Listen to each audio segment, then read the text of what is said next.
At a very basic level, economics is about how we use resources to satisfy our wants and needs. Think about it this way. Imagine you have $10 and you want to buy a toy. You could also spend that money on something else, like candy or a book. Economics is all about making choices like that and understanding the consequences of those choices. But it's not just about individual choices. Economics is also about how societies as a whole allocate resources. Governments, for example, make decisions about how to spend tax revenue to provide services like healthcare or education. Now, one of the biggest ideas in economics is the idea of scarcity. This means that we have limited resources like money, time, and materials, but we have unlimited wants and needs. In other words, we always want more than we can actually get. Think about it like this. You might want a new phone, a new car, and a fancy vacation all at the same time, but you only have a certain amount of money to spend, so you have to make choices about which things you want the most and which things you're willing to give up. This idea of scarcity and limited resources is why economics is so important. It helps us understand how we can use our resources in the most efficient and effective way possible to get the things we want and need. But it's not just about individual choices. Economics is also about how societies as a whole allocate resources. Economic growth, on the other hand, is all about how much a country's economy is growing. In other words, how much it's producing and how much its people are earning. Think about it like this. Imagine a small town with a few businesses. As those businesses grow, they hire more people, and those people have more money to spend at other businesses. This creates a positive cycle of growth where more and more businesses and jobs are created, and the town's economy gets bigger and stronger. And it is possible for the economy to keep growing like that without having to stop.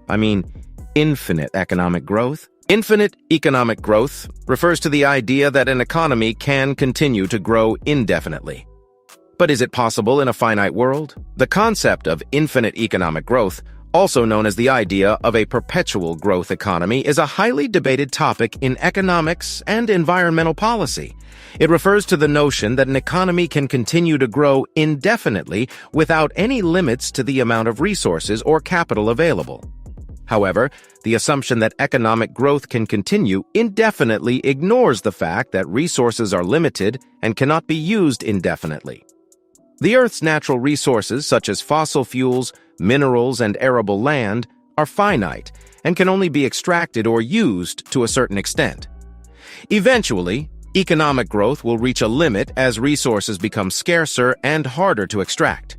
This is evident in the case of non-renewable resources such as oil, which are being depleted faster than they can be replaced. Moreover, continued economic growth can have negative impacts on the environment and social well-being.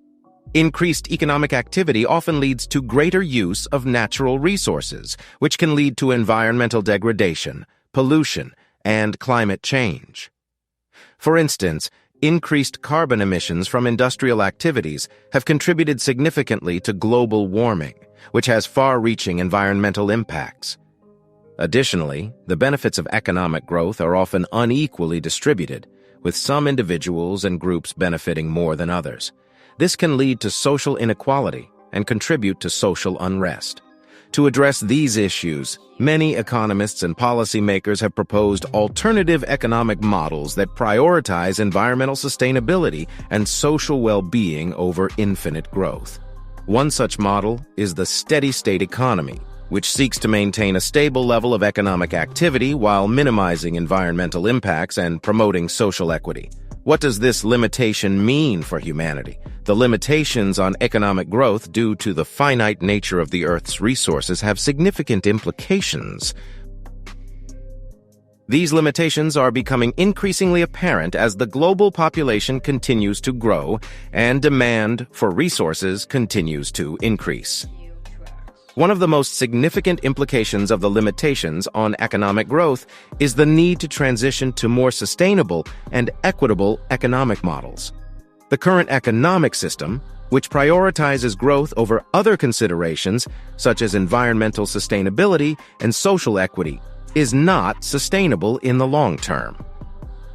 The finite nature of resources means that continued economic growth is not possible, and the negative impacts of economic growth on the environment and social well-being are becoming increasingly evident.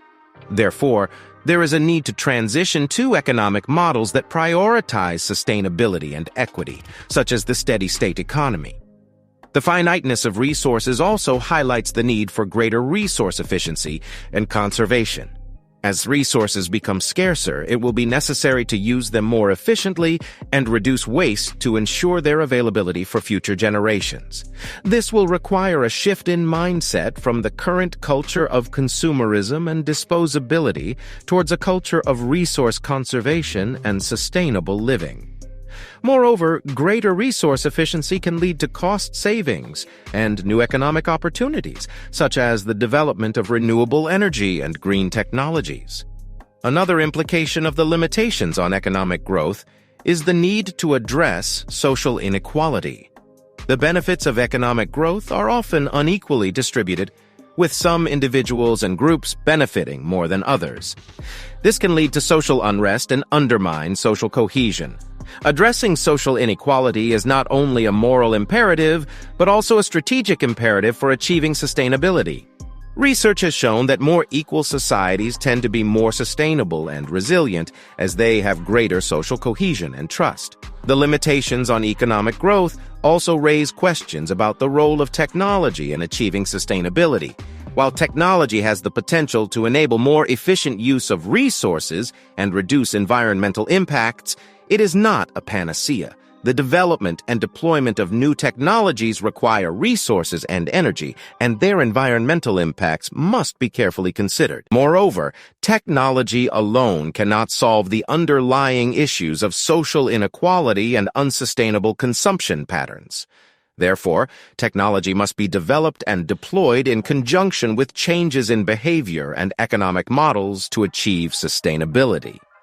The global distribution of resources and the need for international cooperation also come into question here. The finite nature of resources means that some regions of the world are more resource-rich than others, which can lead to competition and conflict. Okay, if there's a slim chance that infinite economic success is possible, how can we plan to achieve it? Before talking about infinite economic success, there are a few things to consider. First of all, innovation and technology are super important. Think about how much technology has changed our lives over the past decade or two. Encouraging more research and development, promoting entrepreneurship, and investing in emerging technologies can help us discover new ways to grow the economy and create more jobs. Another key factor is the people who make up the workforce. When we invest in education, health, and other social services, we're making sure that people have the skills and knowledge they need to be productive members of society. A healthy and educated workforce means that we can get more done and be more competitive on the global stage. Infrastructure is another biggie. You know how when you're stuck in traffic, it takes forever to get anywhere. Or when the power goes out, everything grinds to a halt. Improving things like transportation, communication networks, and energy systems can make it easier and more efficient to get things done. For example, better roads and highways can help businesses get their products to market more quickly and cheaply. And faster internet can help entrepreneurs connect with customers all over the world. Sustainable development is also super important. We want to make sure that we're growing the economy in a way that's good for the environment and future generations. For instance, developing clean energy sources like wind and solar power can help reduce our dependence on fossil fuels and cut down on pollution.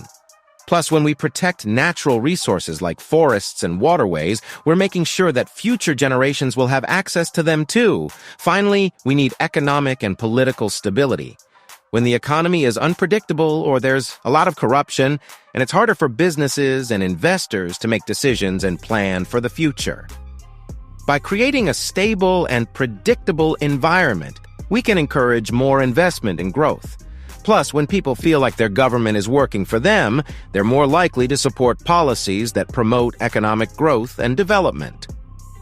The concept of infinite economic growth remains a subject of debate among economists and policymakers, with some advocating for policies that prioritize environmental sustainability and resource conservation, while others prioritize economic growth above all else.